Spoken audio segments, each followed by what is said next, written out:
我叫吳雪兒，開始接觸健身嘅咧就講到2019年嘅年尾。我係蕭華欣啦，當初接觸健身應該我15歲左右，都係18、19年嘅時候。當時中學生，跟住之後就比較細隻啲咁，跟住又想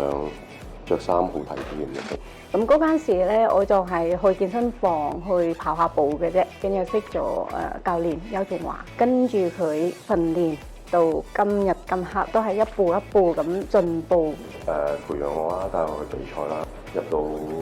澳門集訓隊。作為健美運動員，就算冇比賽，佢哋都要堅持每日訓練。一到備戰期，提前4個月開始就要跟足教練嘅餐單，飲食都係全部自己一手一腳準備。好似斷六親咁樣樣，屋企人又冇得一齊食飯，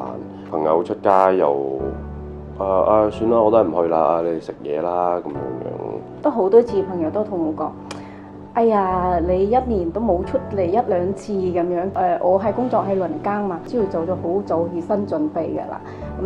先做個有氧先啦，備餐帶去翻公司食嘅。有時候日頭瞓覺，夜晚翻工咁。我就盡量會休息多啲嘅，因為休息就好緊要。平時啦，可能就12點前都會係可以嘅話，都要求自己瞓覺咁樣。如果即係佢係成個喺我後面咁樣，跟住之後落翻嚟，跟住之後又要再反方向再揈翻佢落嚟咁樣樣，個動作就達咗好多次。皮外傷咧係有嘅，全身淤衣啦、淤青啦，咁可能搭落嚟個頭咧就損咗啦，咁樣少少啦就有嘅。所謂嘅受傷啊或者跌親啊，咁冇人知嘅，其實係得教練我同埋華欣知道啫，因為我都係驚屋企擔心啦。都有一個階段咧，就係真係有啲想法就係堅持唔落去㗎啦。咁阿懷欣啦，跟住又有教練啦，咁不停咁鼓勵我。教練都話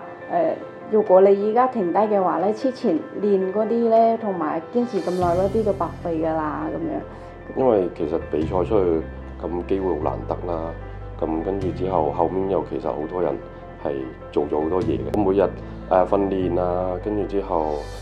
做有氧啊咁樣樣。即係自己啫，咁後面有好多屋企人啊，跟住之後教練啊，又抌好多心機喺你身上面啦。每一次去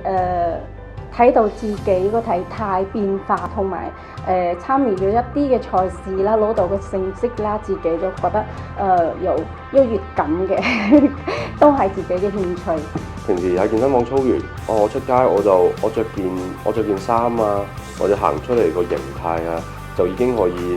直接俾人哋睇到啦。我好 fit 咁樣樣，所以我覺得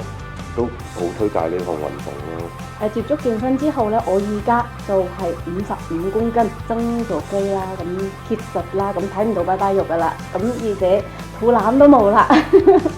健美呢個運動係好長壽嘅，因為舊年個世錦賽裏面咧，有一位Master 嘅運動員咧，佢將近係到80歲，仲係設有呢個平台可以俾佢展示嘅。好多人都以為哇，玻璃標喎，大隻佬喎，女仔揾健身喎，哇好大隻喎，一嚿嚿咁樣啊！查實就唔係嘅，我哋好多項目嘅，有啲係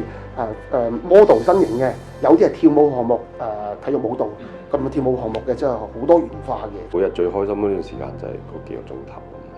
我同慧欣都係一樣嘅，工作啦，咁每一日都悶嘅，咁其實係咁嚟到健身房啊，同各位師兄啊、教練啊、傾下偈啊，分享下今日嘅事情啊，講下笑啊，同埋一齊訓練咧，都好開心咯。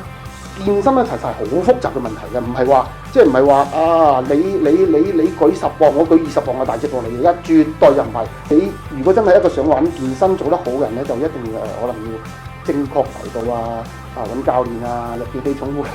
做運動員啊，咁我哋有好嘅途徑提供，有好嘅技術提供俾啲朋友咁樣。我哋展望大家都能夠醖釀到一個快樂嘅澳門啊，能夠將澳門呢個品牌咧係推廣到國際，將我哋澳門嘅故事傳播出去嘅同時，亦都係對國家嘅一個負責任啦，將中國嘅故事亦都係傳出去，秉承國家嘅政策，一帶一路。